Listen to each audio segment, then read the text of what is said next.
My name is Emily, and I've been lurking on this sub for years, reading all these epic revenge tales that make me feel a little less alone in my own mess. But today, I'm finally ready to share mine. Buckle up, because this one's a doozy. It's about how my own sister, Sarah, stole my wedding dress, married my fiancé Mark for his money, and left me heartbroken while I was stuck overseas. And how I turned the tables in a way that still makes me smile, even if it's a bit bittersweet. Let me set the scene. Sarah and I grew up in a small town in Ohio, the kind where everyone knows your business. I'm the older one by 2 years, always the responsible type. Worked my butt off through college, got a degree in nursing, and landed a job with an international aid organization. Sarah, she was the golden child in our parents' eyes, prettier, more outgoing, but always chasing shortcuts. She dropped out of community college, bounced between retail jobs, and had a knack for dating guys with deep pockets. We weren't super close as adults, but family is family, right? Or so I thought. I met Mark 5 years ago at a fundraiser in Cleveland. He was this charming software engineer from a well-off family. His dad owned a tech firm that made him heir to a decent fortune. We hit it off instantly. He was kind, funny, and supported my dream job, even when it meant I'd be deployed overseas for months at a time. After 2 years, he proposed on a beach vacation, and I said yes. We planned a simple wedding for the following summer. I bought this gorgeous vintage lace dress from a boutique in New York. Nothing extravagant, but it was mine, tailored to perfection. Mark and I were saving for a house, so we kept things low-key. Then, disaster struck. My organization sent me to Southeast Asia for a 6-month emergency response gig, helping with disaster relief after a massive typhoon. It was intense work, long hours, spotty internet, no time for personal drama. I left Mark in charge of the wedding details back home, trusting him completely. Sarah offered to help with storage and planning while I was gone. Big mistake. About 3 months in, I get this cryptic email from a mutual friend. "Hey Em, have you talked to Mark lately?" Something's off. My heart dropped. I tried calling, but the connection was garbage.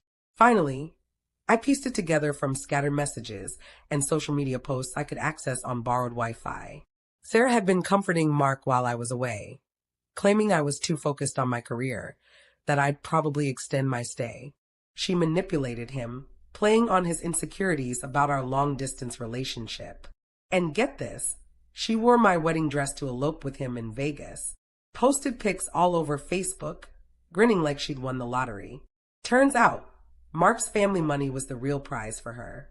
She quit her job right after, living off his trust fund advances. I was devastated, curled up in my tent, sobbing into my pillow, thousands of miles from home. Why didn't I fight back right away? Simple. I was in the middle of a humanitarian crisis. Quitting would have blacklisted me from future gigs, and I needed the income. My student loans weren't paying themselves.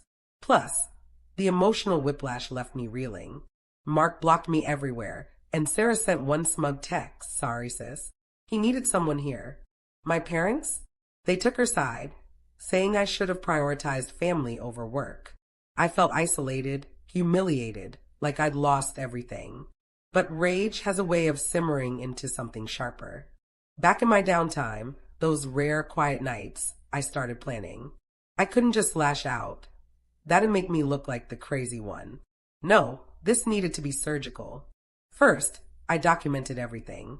Saved screenshots of her posts, emails from friends confirming the timeline. I even hired a cheap PI through an online service, thank God for PayPal, to dig into their quickie marriage. Turns out, Sarah had a history of gold digging. 2 exes with similar stories, one who'd filed a fraud complaint after she maxed his cards. Patience was key. I finished my deployment, came home quietly, and crashed with a cousin who hated Sarah as much as I did. I got a new job at a local hospital, rebuilt my savings. All the while, I watched from afar. Sarah and Mark moved into a fancy condo his dad funded.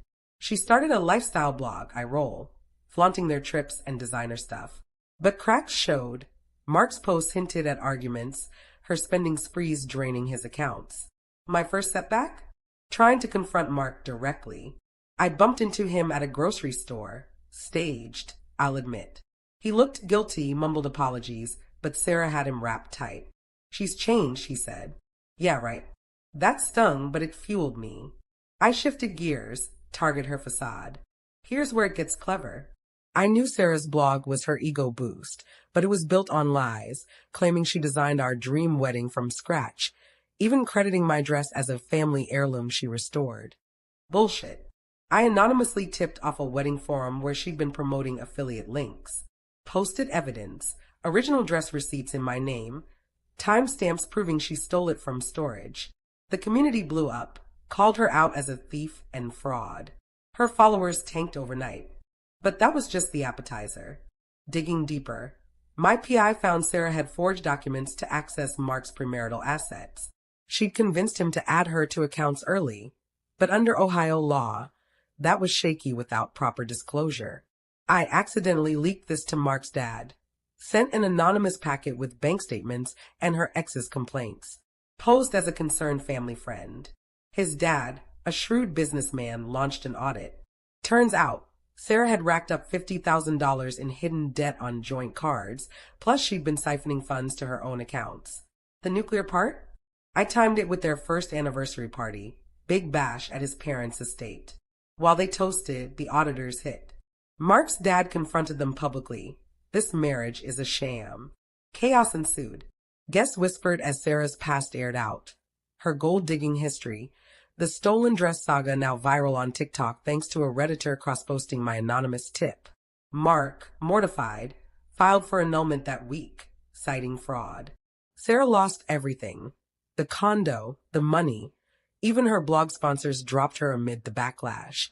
She tried fighting back, sued me for defamation, but my evidence was ironclad, and it was all public record. Case dismissed. Last I heard, she's back in our hometown, working retail again, single and shunned. Mark? He apologized profusely, but I told him to shove it. Moved on with a great guy from work. My life? Better than ever. Promoted at the hospital, traveled on my terms, mended fences with extended family who saw Sarah's true colors. It's funny, in a dark way, stealing my dress? Amateur hour. But watching her empire crumble from the shadows? Priceless. Looking back, revenge isn't always sweet. It leaves scars. But damn, it feels good to reclaim your power. Thanks for reading, Reddit. Stay vigilant with those helpful siblings.